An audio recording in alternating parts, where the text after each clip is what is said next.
Magandang gabi sa ating lahat. Narito ang weather update sa araw ng Sabado, September 14, 2024. Sa ngayon po, southwest monsoon or hanging habagat ang patuloy na umiiral dito sa may southern Luzon, Visayas at Mindanao. Dahil po dito, asahan po natin ang tuloy-tuloy na bugso ng pag-ulan dito sa kabuuan ng Mimaropa, pati rin sa western Visayas at Negros Occidental.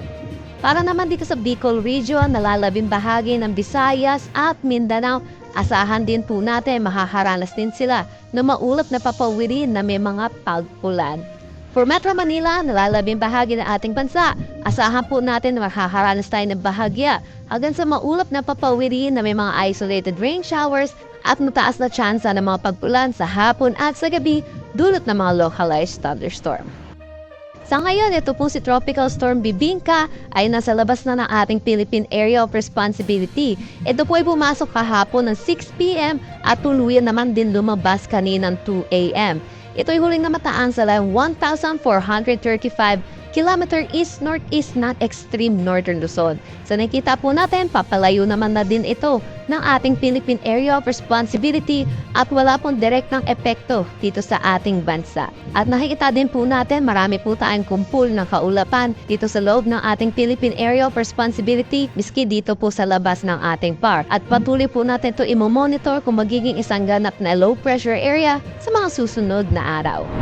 Dako naman tayo sa magiging panahon natin bukas dito sa Luzon. Kung makikita po natin, malaking bahagi ng Luzon na makakaranas pa rin ng maaliwalas na panahon kasama na dito sa may Metro Manila. Pero kung makikita din po natin, yung Mimaropa po natin, makakaranas pa rin ng maulan na panahon. Dulot po rin po ito ng southwest monsoon.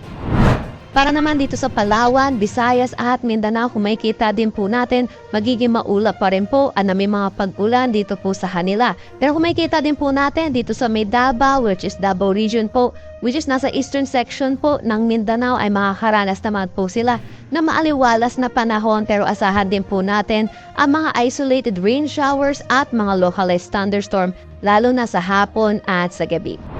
Kanina 5 p.m. ay meron po tayo nilabas na gale warning at delikado po pumalaot dito sa coastal waters ng Occidental Mindoro, Romblon, Palawan, Iloilo, Capiz, Aklan, Antique, Guimaras, Negros Occidental, Negros Oriental, Cebu, Bohol at Zamboanga del Norte. Kaya pinapaalalahanan po natin ang mga kababayan po natin na delikado po pumalaot dito sa mga nasabing coastal waters.